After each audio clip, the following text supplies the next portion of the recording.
Good afternoon mga ka-farmers. Meron ako isang case na bumili ako ng second-hand tractor na as is where is sa isang importer. Isa siyang TU 1900 series na Iseki. As of now, yung part ng engine at yung mga napinturahan ko na. Isa siyang TU 1900 na 4x4. So, ito yung natapos na part na.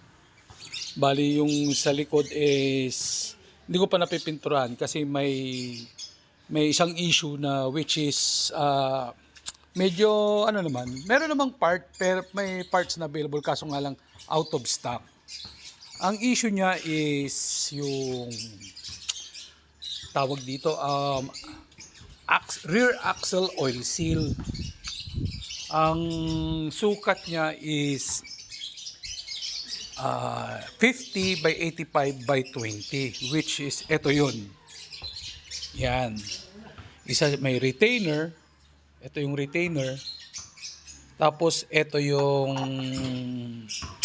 pinagka-oil seal niya. So itong oil seal na to is yung outer part niya is soft.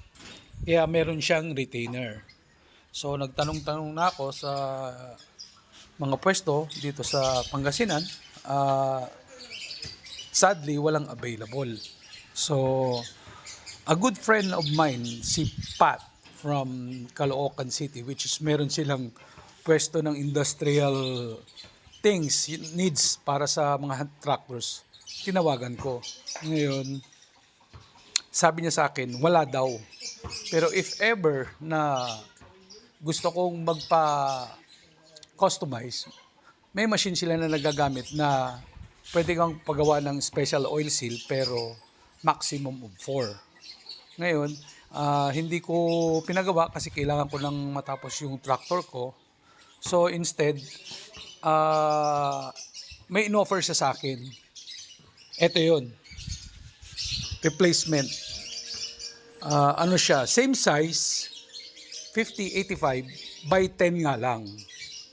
Ang mangyayari niyan, we will fabricate yung original niya kasi which is 50, 85, 20. So manipis ito.